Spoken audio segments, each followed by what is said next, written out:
Speaking with different people who have gone for a US visa interview and have gotten a US visa denial, and going through their interview questions and their responses, it is very safe to say that poor responses during the visa interviews is a huge implication to the visa denials.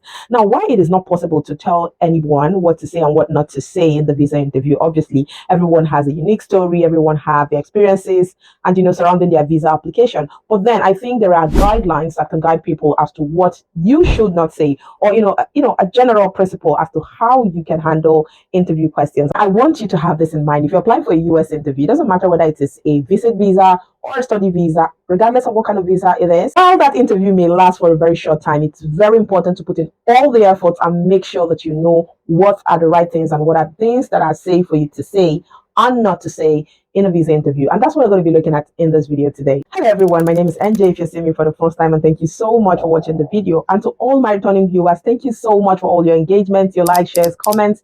They mean the whole world to me. Please keep them coming, okay? Thank you so much. I don't take them for granted at all. Now in this channel, I talk about travel, everything positive about travel, scholarship opportunities, job opportunities, and study opportunities abroad, everything that helps your relocation journey to be as seamless as possible. Now I particularly believe that everybody deserves the chance to travel abroad and seek for greener pastures if they want to, regardless of their financial status. So I go out of my way, especially to look for those opportunities that can make that happen for you, particularly that you don't have to necessarily spend money on agents or lawyers where you don't have to, okay, and channel those money to where they are more needed. If these are your interests, kindly stick with me on this channel and please give the video a like. I love to see those likes, and please share the video with a friend or family member. And one more thing, consider to hit on the subscription button. It does help me grow and tells YouTube that NJ is doing a fantastic job out here. Thank you so much. Now, having said all of that, let's get into the business of today.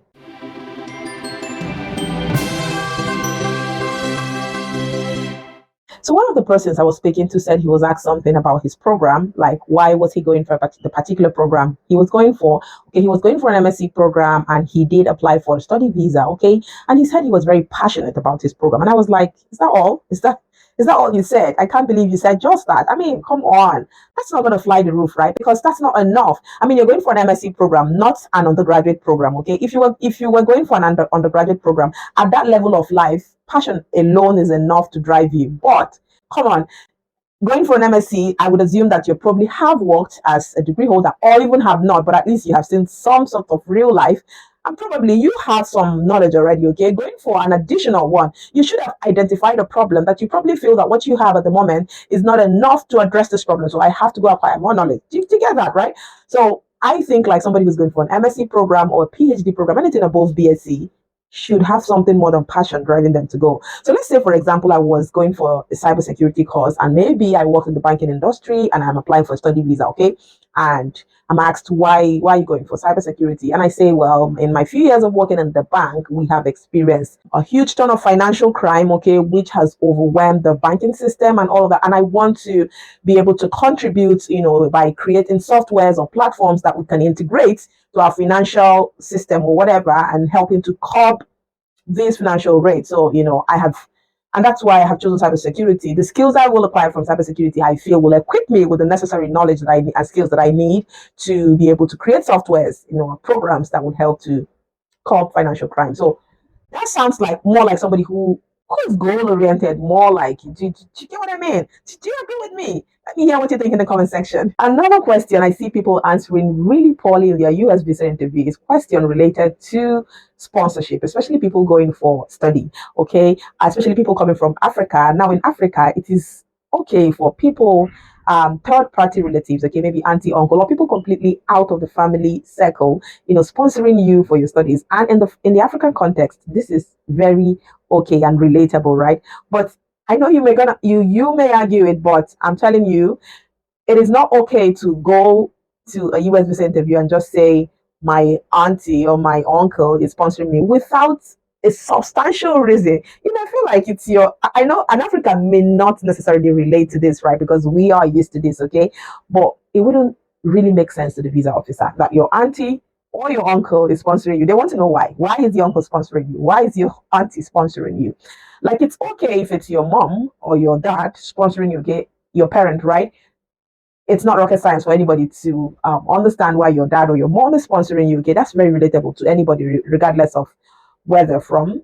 Okay, but sometimes with your sponsorship, you don't have to stop. When you ask that question, who is sponsoring you? Your aunt or your uncle could be sponsoring you, maybe because you work for them, okay? Maybe they have a private company, you're working for them, okay? And they are looking for a particular skill or knowledge to expand or grow in their company, okay? And so they want to send you, well, you're a family member, and at the same time, you have the capacity or the prerequisite to go for a particular skill, okay? And they want to send you for, because at the end of the day, it's going to be beneficial to their establishment, okay? So you're coming back. So they have an interest, okay?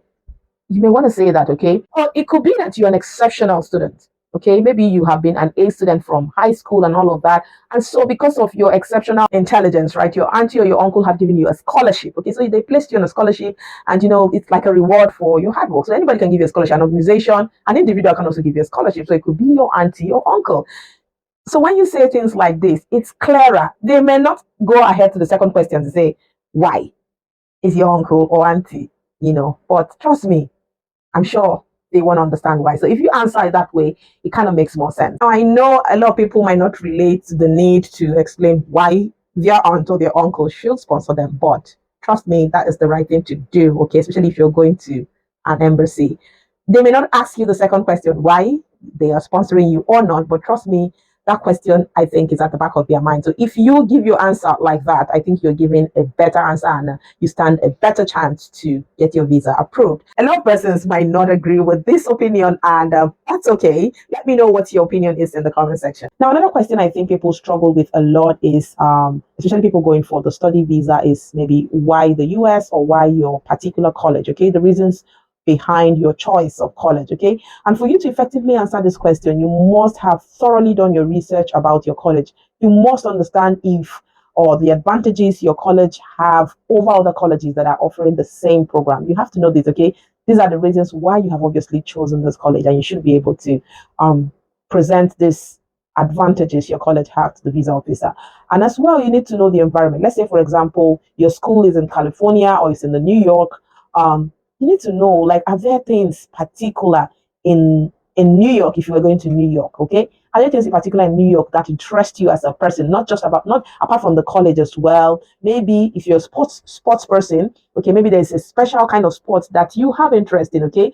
That, because you're not just going to be in school, okay? You're also interested in your extracurricular activities. Maybe the community as well is known for that. It could be something that may interest you, and okay, you're very excited at not just that you're going to be going there to get a prestigious degree at the end of the day. Your extracurricular activities is going to be more fun as well, because you have so sports when you're not in school, okay? If you're a sports person, it could be anything, right? It could be the weather, okay? It could be that if you're going to places in the US where the weather is very good and a bit sunny, if you're coming from Africa, it could be that the weather is very similar to that in Africa. So it's, the shock is not going to be so much on you. You're not going to have so much shock trying to adjust into the weather and the whatever. And, you think that is very good for you and going to help you focus so much more on your study. Okay. And that's why you think it. And so don't just give general answers like, okay, well, the US is one of the best places to study in the world. They offer the best whatever of education.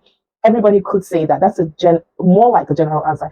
While it may be true, it's more like a general answer. You need to say things that are personal, okay, peculiar to you. They need to see that personal story. It could be that the lecturers or the professors in the college are spectacular. They are world figures, and they are known for excellence and all in the field that you're going for. And so you're just excited and just want to study under them. It could give you, for example, I'm going to University of John Hopkins University in the US, okay, where Dr. Benkasi, if you know about the popular Dr. Benkasi, who is a hero in the field of neurology. Okay, so going to John Hopkins to do neurology is obviously something that is relatable, that they are worldwide known for excellence. So having the opportunity to be tutored under the legacies of Dr. Benkasi in that field is something that is going to set you apart in that career path. Okay, and that is probably why you have chosen that destination. So you need to know so much of the advantages your program or your environment have in the US, and you should be able to present them so they know that, oh yeah, this person knows what they're talking about. I hope that makes sense. I hope you found the video really helpful. There is so much talk about visa application. I personally consider visa application an institution. There is so much to learn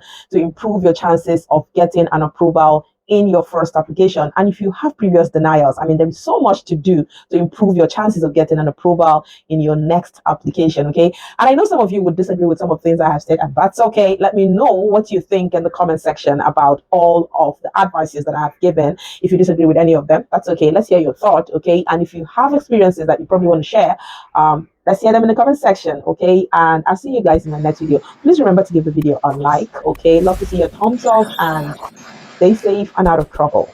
Bye.